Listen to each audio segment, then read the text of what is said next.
প্রিয় দর্শক, আসসালামু আলাইকুম ওয়া রাহমাতুল্লাহি ওয়া বারাকাতুহু। সবাইকে মাহে রমজানের শুভেচ্ছা এবং অভিনন্দন। আর হয়তো বা কয়েকটা দিন মাহে রমজান আছে, তারপরে আর মাহে রমজানের শুভেচ্ছা বলার সময় ফুরিয়ে আসবে। জানি না আবার আগামীতে হয়তো আপনাদের এই শুভেচ্ছাটা দিতে পারবো কিনা, সম্পূর্ণ রব্বুল আলামিনই জানে। তবে সবাই সবার জন্য দোয়া করবেন। আমি আপনাদের সাথে আজকে সময় ম্যানেজমেন্টের কিছু গুরুত্বপূর্ণ বিষয় নিয়ে আমি আলোচনা করব। সেটা হচ্ছে সময় ব্যবস্থাপনার কিছু সেরা টেকনিক রয়েছে। যদি আপনি টেকনিকগুলো মেনটেন করেন বা এই টেকনিকগুলো ফলো করেন, তাহলে দেখবেন আপনার কিভাবে সময়ের সাথে কাজটুকু সফলভাবে সম্পূর্ণ করতে পারেন। সময় চলে যাবে, দেখবেন কাজ আপনার শেষ।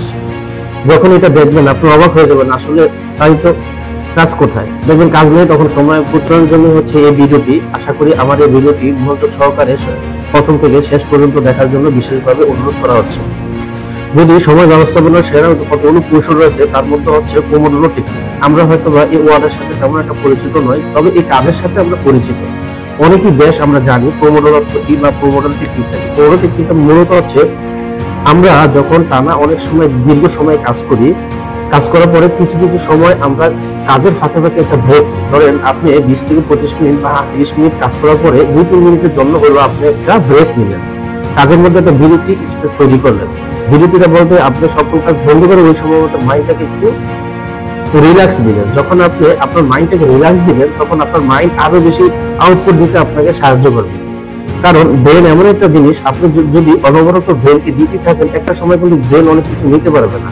সাময়িকভাবে নিতে পারলেও সেটা ছেড়ে দেয় বা আপনার মধ্যে কাজে জাগ্রত জিনিসটা ধীরে ধীরে কমিয়ে দেবে। যদি আপনি কাজের মধ্যে একটা বিরতির ব্যবস্থা করেন 2 থেকে 3 মিনিটের মতো, তাহলে আপনার দেখবেন অনেক পরিমাণে মানসিক প্রশান্তি বৃদ্ধি পাবে, সেই সাথে আপনার কাজের স্পিড এবং ধরনও বৃদ্ধি পাবে। মূলত এটা হচ্ছে পোমোডোরো টেকনিক। অনেকেই এই টেকনিক ব্যবহার করে সময় শেষ হওয়ার আগে তার কাজ শেষ করে ফেলছে, এবং সময় শেষ করার আগে কাজ শেষ করে তারা বাড়িও চলে যাচ্ছে, নিজস্ব পার্সোনাল কাজগুলো করতে সাহায্য করে। এটা হচ্ছে একটা পোমোডোরো টেকনিক। আর আমি যদি আরেকটা গুরুত্বপূর্ণ কৌশলের সাথে আলোচনা করি, সেটা হচ্ছে এটিএক্স মেথড। এই ওয়ার্ডটি অনেক বেশি জটিল বা কঠিন বিষয় নয়, এটা খুবই সহজ। আমরা হয়তো বা অনেকে জানি, অনেকে জানি না। যারা জানে তারা তো অবশ্যই জানে, যারা জানে না তাদের জন্যই হচ্ছে আমার এই ভিডিওটি। এবং যারা চায় যে নতুন কৌশল শিখে কিভাবে কাজ করতে হয়, তাদের জন্য হচ্ছে মূলত এই এটিএক্স মেথড।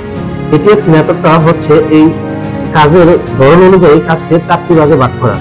আপনি জানেন কোন কাজটি আপনার খুবই গুরুত্বপূর্ণ। যেই কাজটি আপনার খুবই গুরুত্বপূর্ণ, ওই কাজটি হচ্ছে আপনি প্রথম সিরিয়ালে রাখবেন। দ্বিতীয় সিরিয়ালে হচ্ছে যে কাজটি 10 মিনিট পরে করলে কোনো সমস্যা হবে না, তাতে কোনো ক্ষতি নেই, সেই কাজটুকু আপনি দ্বিতীয় লিস্টে রাখতে পারেন। এমন কিছু কাজ হয়েছে যেগুলো কিনা আমরা নিজেরা একা করতে পারি না, অন্যজনের সাহায্য প্রয়োজন হয়। এখন আপনি যদি ওই অন্যজনের সাহায্য নিয়ে ওই কাজটুকু করতে হয়, তাহলে এই ধরনের টাইপের যত কাজ রয়েছে তাকে আপনি তৃতীয় সিরিয়ালে রাখতে পারেন। কিন্তু চতুর্থ বা শেষ সিরিয়ালে যে কাজটুকু, সেটা হচ্ছে আজকে না করলে চলবে বা 2 দিন পরে করলে চলবে বা অতটা ইম্পর্টেন্ট নয়, সেই কাজগুলোকে আপনি চতুর্থ লিস্টে রাখতে পারেন। যখন আপনার কাজের ধরন অনুযায়ী আপনি আপনার কাজগুলোকে step by step set up করবেন, কোন কাজের পর কোন কাজ করবেন, কোন কাজের পর কোন কাজ করবেন, এই যে মেনটেন করবেন, তখন দেখবেন সময় আছে আপনার হাতে কিন্তু কাজ নেই। কেন কাজ নেই? কারণ আপনি একটি ধারাবাহিক সিচুয়েশনে আপনার কাজগুলোকে সম্পূর্ণ করার চেষ্টা করছেন। এতে কোনো কাজে আপনার স্কিপ হবে না, কোনো কাজে আপনি ভুলে যাবেন না। এই যে কাজগুলো করার বা সময়ের সাথে কাজগুলো করা, এগুলো কিন্তু অন্যতম একটি সেরা টেকনিক। আরো অনেকগুলো টেকনিক রয়েছে, তার মধ্যে অন্যতম হচ্ছে টু ডু লিস্ট। আমরা হয়তো বা টু ডু লিস্টের সাথে অনেকে পরিচিত বা অনেকে পরিচিত না, কিন্তু আমরা কোনো কিছু লেখার মাধ্যমে নোট করে রাখা, এটার মধ্যে আমরা খুবই পরিচিত। কারণ এই কাজটুকু আমরা সবসময় কম বেশি ব্যবহার করে থাকি। তবে যারা এই কাজগুলোর সাথে অভ্যস্ত আছেন তারা তো অবশ্যই ওয়েলকাম, কিন্তু যারা এই কাজগুলোর মতো অভ্যস্ত নয় বা এই ধরনের টেকনিকের সাথে, আমি তাদেরকে অবশ্যই বলবো আপনি টু ডু লিস্ট বা আপনাকে কোনো কিছু নোট করে রাখার অভ্যাস তৈরি করুন।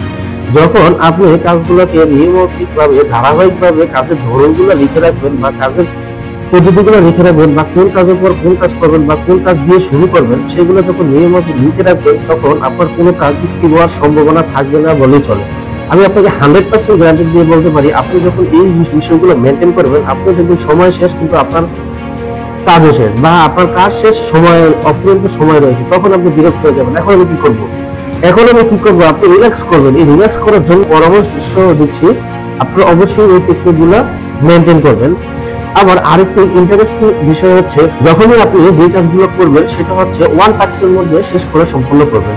আমরা কি করি, যখন একটা কাজ শুরু করি, তখন এই কাজের মধ্যে আরেকটা কাজ নিয়ে আসি এবং এই পরে আরেকটা কাজ নিয়ে আসি। এতে কি হয়, এটাকে মাল্টিটাস্কিং বলা হয়।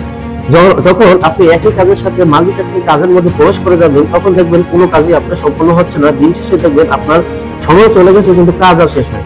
কেন শেষ হলো? কারণ শেষ হলো এই কারণে যে আপনি কি করছেন, একটা কাজের মধ্যে আরেকটা কাজকে প্রবেশ করেছেন। এই জন্য আমি আপনাকে বলবো, অবশ্যই যখন কাজ শুরু করবেন তখন যে কাজগুলোকে নেবেন ওই কাজগুলো আগে শেষ করবেন। প্রতিনিয়ত ধারাবাহিকভাবে কাজগুলো করার চেষ্টা করবেন, তাহলে দেখবেন আপনার কিভাবে সময়কে সেরা টেকনিকে ব্যবহার করতে পারেন। মূলত এই বিষয়গুলো যদি আপনি প্রতিনিয়ত মেনটেন করেন, আশা করি আপনারা কাজ শেষ হওয়ার আগেই, যদি এই টেকনিকগুলো প্রতিনিয়ত মেনটেন করেন, আমি আশা করি সময়ে শেষ হওয়ার আগে আপনার সকল কাজ শেষ হয়ে যাবে। আপনি নিজেকে যেমন সময় দিতে পারবেন, পারিবারিক সদস্য তাদেরকেও সময় দিতে পারবেন, বন্ধু বান্ধব এবং চারপাশে যারা আছে তাদেরকেও সময় দিতে পারবেন। যদি আপনি আমার এই টেকনিক বা কৌশলগুলো মনে রাখেন, তাহলেই হচ্ছে আপনার অনেক বেশি উপকার আসবে। যখন আপনার উপকার হবে তখন আমার উপকার হবে। আশা করি আমি যে কথাগুলো আপনাদের বোঝাতে চেয়েছি আপনারা বুঝতে পেরেছেন। যদি বুঝতে পারেন তাহলে আমি আশা করবো আপনারা এগুলো ফলো করে সামনের দিকে নিজেকে অগ্রসর করবেন। তবে এই ভিডিও দ্বারা কার কি উপকার হয়েছে আমাকে অবশ্যই কমেন্টস বক্সে এসে কমেন্টস করে জানাবেন। তখন আমি বুঝতে পারবো যে হ্যাঁ, আমার এই কথাগুলো দ্বারা কারো উপকার হয়েছে। আশা করি বন্ধুরা সবাই ভালো থাকবেন। নতুন এপিসোডে আমি আবার এই সময় ব্যবস্থা নিয়ে কিছু গুরুত্বপূর্ণ কথা নিয়ে আলোচনা করব, সেটা হবে আমার লাস্ট ভিডিও। ততক্ষণ পর্যন্ত সবাই ভালো থাকবেন এবং অবশ্যই আমার ভিডিওতে একটা লাইক, শেয়ার এবং সাবস্ক্রাইব করে রাখবেন। আপনাদের উৎসাহিত হচ্ছে আমি ভিডিও করতে আরো বেশি উৎসাহিত হব। তো এখানে সমাপ্তি। আসসালামু আলাইকুম ওয়া রাহমাতুল্লাহি ওয়া বারাকাতুহু।